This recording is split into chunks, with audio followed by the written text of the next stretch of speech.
Pizza చేసేదానికి నేనైతే ఇక్కడ పిజ్జా ఎక్స్ట్రా రెడీమేడ్ అట్నే సూపర్ మార్కెట్లోనే తెచ్చి పెట్టుకొని ఉండా.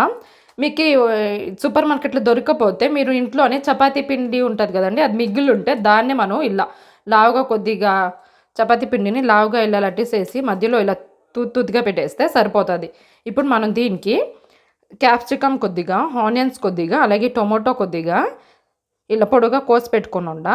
అలాగే చీజ్ ఇది నేను తురిమి పెట్టుకొని ఉండా. మీ ఇక్కడ చీజ్ అంటే పిజ్జాకి ఆల్మోస్ట్ కావాలి, నేను ఇక్కడ ఎక్కువగానే తీసుకుని ఉండా పిజ్జాకి. అలాగే ఇక్కడ పిజ్జా సాసు ఇది కూడా మనకి సూపర్ మార్కెట్లో దొరుకుతుంది. దొరకకపోతే దీన్ని మనం మిరపకాయని నానబెట్టేసి దాంట్లో కొద్దిగా తెల్లగడ్డ వేసి రుబ్బేసి పెట్టుకుంటూ కూడా సరిపోతుంది. మనకి అదే పిజ్జా సాస్ లాగా వస్తుంది అనమాట. అలాగే ఇక్కడ చిల్లీ ఫ్లేక్స్ తీసుకుని ఇది నేను ఇంట్లోనే చేసుకున్నాను. ఒక 4 మిరపకాయని డ్రై రోస్ట్ చేసేసి మిక్సీ రుబ్బేస్తే చాలు, మనకి చిల్లీ ఫ్లేక్స్ అనేది రెడీ అయిపోతుంది. అలాగే ఇక్కడ నేను 1 tea tablespoon tomato ketchup తీసుకుని సింపుల్గా మనం ఇంట్లో ఉండే ఇంగ్రీడియంట్స్తోనే మనం పిజ్జా చేసుకోవచ్చు, డొమినోస్ పిజ్జా. సో ఇప్పుడు నేను దీని మీద పిజ్జా సాస్ ఏదైతే ఉంది దీన్ని అప్లై చేస్తానన్నమాట. ఈ పిజ్జా సాస్ చూడండి ఇలా ఫుల్ స్ప్రెడ్ చేసుకునేయాలి, ఒక్క రవ్వ గ్యాప్ లేకుండా.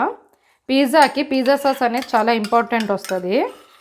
మనం మిరకాయ నానబెట్టేసి దాంట్లో కొద్దిగా జీలకర్ర, కస్తూరి మేతి లేకపోతే కొత్తిమీర వేసేదానికైనా కస్తూరి మేతి కొద్దిగా లాస్ట్లో యాడ్ చేసుకొని, అలాగే దాంట్లో కొద్దిగా తెల్లగడ్డ వేసి పేస్ట్ చేసుకుంటే మనకి పిజ్జా సాస్ అనేది రెడీ అయిపోతుంది.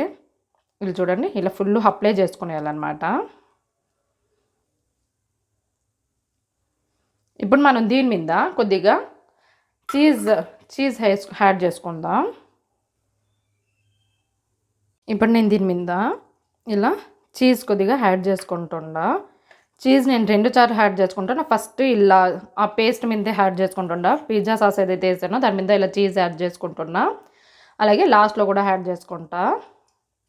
ఇప్పుడు నేను దీంట్లో చీజ్ యాడ్ చేసేసి దీని మీద ఇలా వెజిటేబుల్స్ యాడ్ చేసుకుంటుండా. అప్పుడే వీడియోలో ఫుల్ తీసుకుందామంటే పక్కింటి పాప హెడ్ వస్తూ ఉన్నింది కాబట్టి నేను కొద్దిగా కట్ చేసేసిన.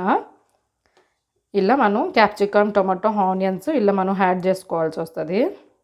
మీకు ఇక్కడ స్వీట్ కార్న్ ఉంటే స్వీట్ కార్న్ కూడా యాడ్ చేసుకోండి. అలాగే మష్రూమ్ ఉంటే మష్రూమ్ సహా యాడ్ చేసుకోవచ్చు.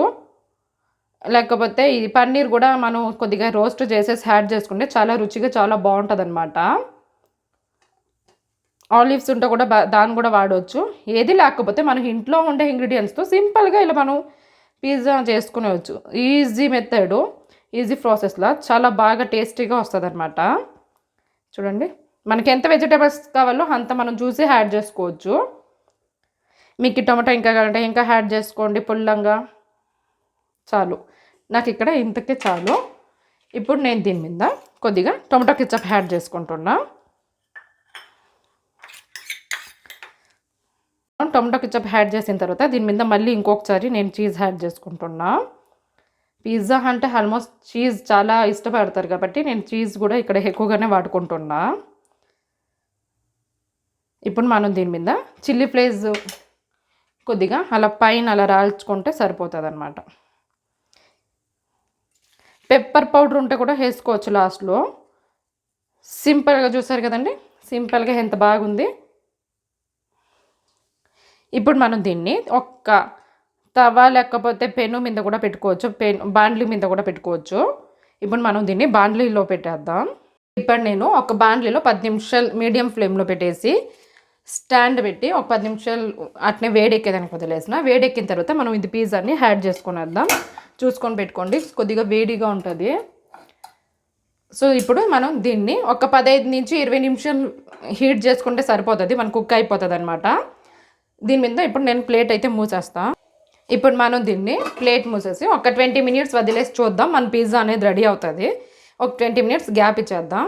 ఇప్పుడు మనది పిజ్జా అనేది పర్ఫెక్ట్గా ఉడుకుంటుంది. చూడండి, వావ్ యమ్మీగా ఎంత బాగుంది కదా. ఆ చీజ్ అన్ని ఫుల్ మెల్ట్ అయిపోయి ఎంత కలర్ఫుల్గా కనిపిస్తుందంటే మనకి అవుట్ సైడ్ డొమినోస్లో ఎలా వేస్తారో అలాగే ఉంది. కాలుతుంది, కొద్దిగా చూసుకొని ట్రై చేయండి. మీకు ఇలా తవా మీద లేకపోతే ఓవెన్ ఉంటే డైరెక్ట్ ఓవెన్లో పెట్టుకోవచ్చు, లేకపోతే మనం ఇలా చేసుకోవచ్చు. డైరెక్ట్ దోశ పెనం మీద పెడితే మనకి కలర్ చేంజ్ కలర్ అయితే మనకి చేంజ్ అయిపోతుంది. ఒకటి మాడిపోవచ్చు లేకపోతే మాడకపోవచ్చు కూడా. సో చూసి మెల్లగా తీసుకోవాలి. ఇక్కడ మనకి ఎలాంటి కలర్ అయితే మారలేదు. చూస్తున్నారా ఎంత కరెక్ట్‌గా కలర్‌ఫుల్‌గా కనిపిస్తుంది.